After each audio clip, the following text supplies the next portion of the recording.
It's really good. I don't have anything bad to say, other than it took a long time. You have to read the instructions,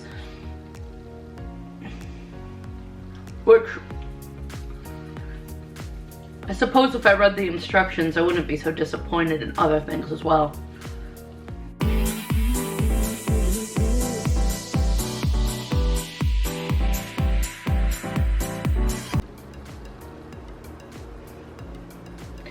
So earlier this week, I was super disappointed, and I figured what would be better than a birthday cake.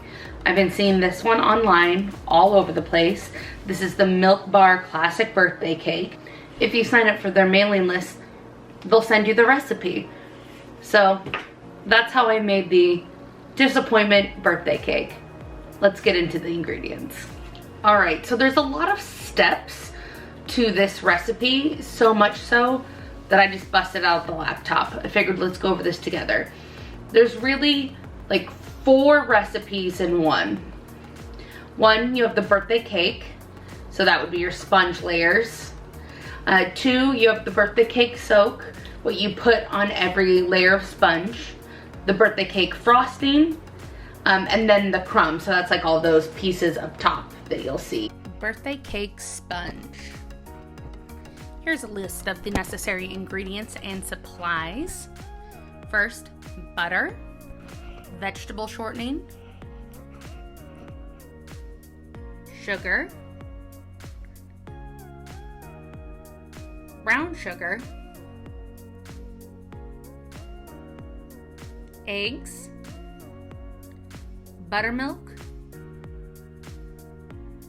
oil,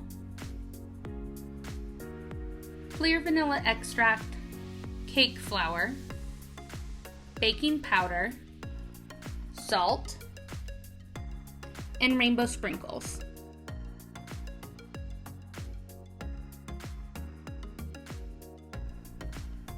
We're going to cream together our butter, our shortening, and the sugars in the bowl of the stand mixer.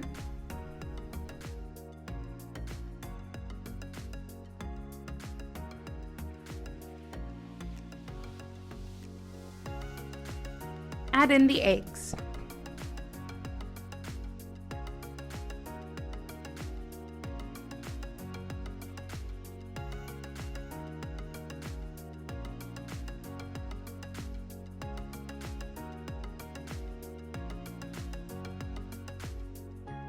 Once it's combined, stream in the buttermilk, oil, and vanilla.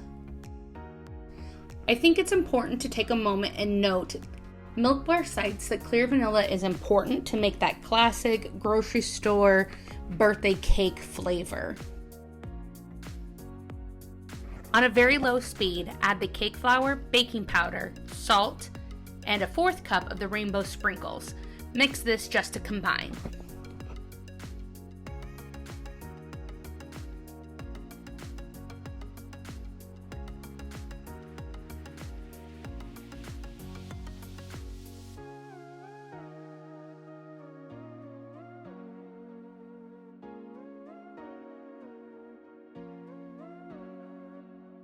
We're using a 1/4 size sheet pan.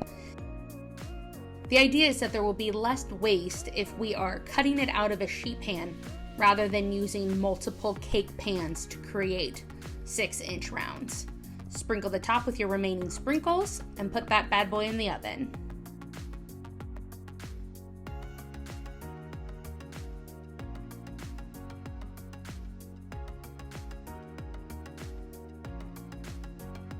Take that out of the oven. You can see I have some uneven browning. Flip that around so you can see the side. It bubbled over and created just a little bit of mess in my oven.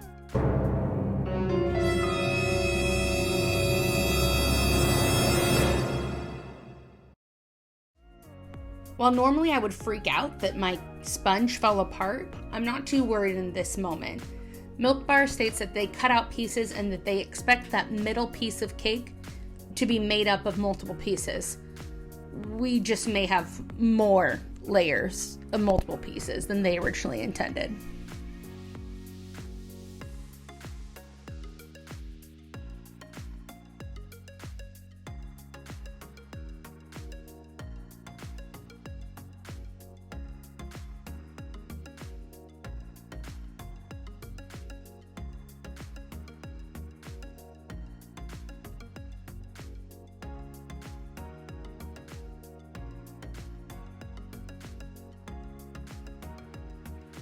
birthday cake soak. This is a simple mixture of milk and vanilla extract that we are going to combine. This will be drizzled onto each layer of sponge with a pastry brush. Birthday cake frosting. This is a very traditional white, again, grocery store flavor traditional birthday cake. We're looking for childhood flavors.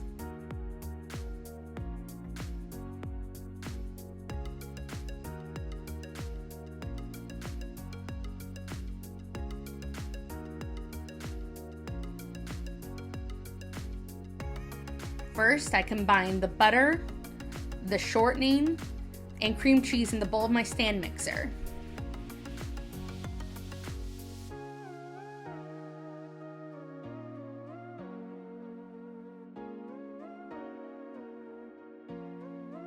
I mixed those together until they were nice, smooth, and fluffy.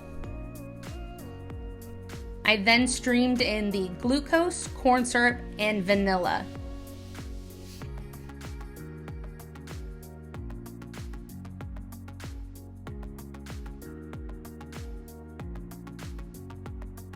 The recipe for the birthday cake frosting is what I found most surprising throughout this whole process. It required a few ingredients that I didn't anticipate. That includes corn syrup, that clear vanilla extract, glucose, and citric acid.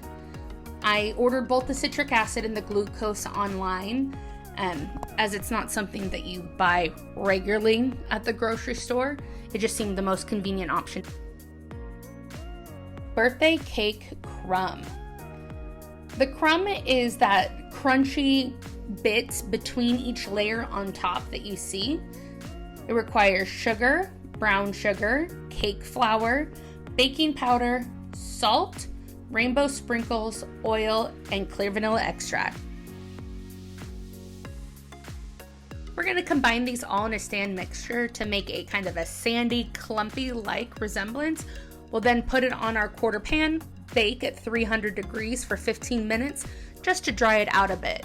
This is going to give you some texture and crunch when you bite into your piece of cake.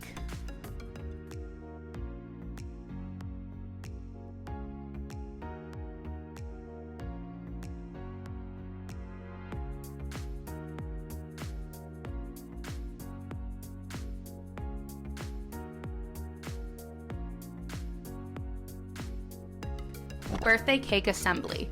This is where it gets a little bit tricky. They recommend that you put down a piece of parchment paper on the counter and then you invert your cake. We already did that and we saw how it fell apart.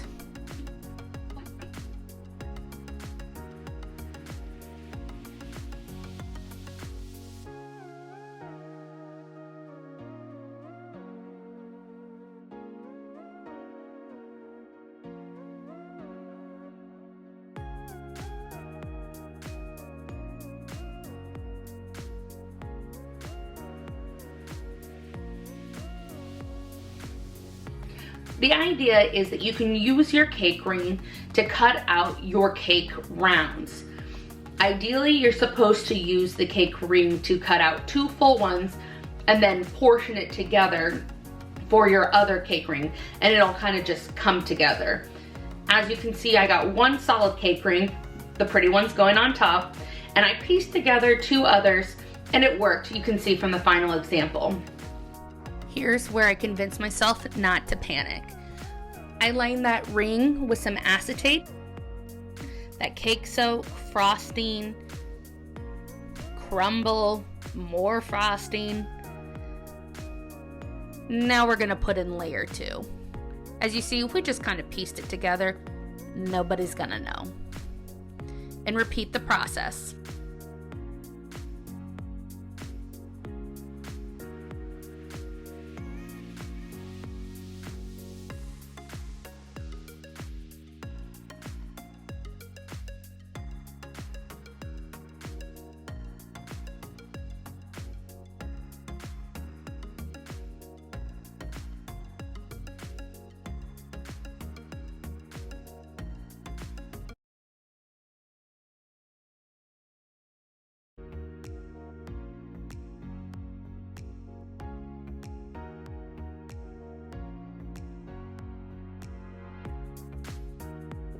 If I were to do this recipe again, I would most definitely double the frosting.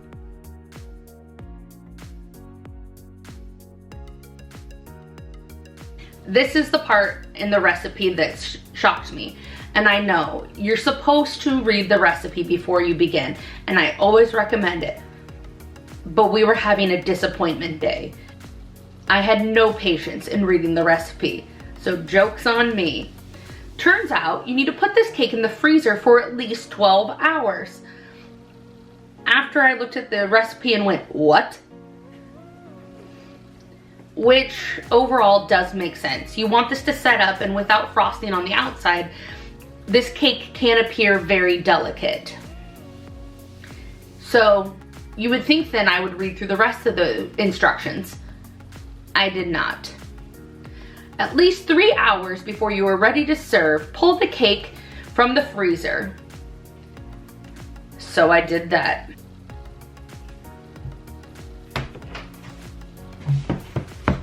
My recommendation is that you make this cake over the course of a couple days like I did. I also recommend you invite some friends over, share it with them. Because it's kind of depressing to eat a birthday cake when it's not your birthday. I don't think this is making my disappointment better. I wasn't looking for this cake to turn into a life lesson. I was just looking for it to comfort me while I was sad and disappointed. I guess it just goes to prove life doesn't always go according to plan. All right, as always, thank you so much for following along.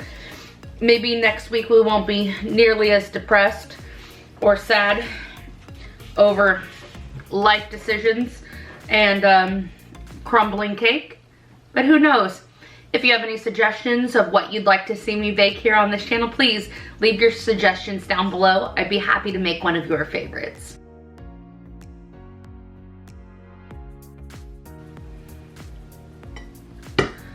Well, this got depressing.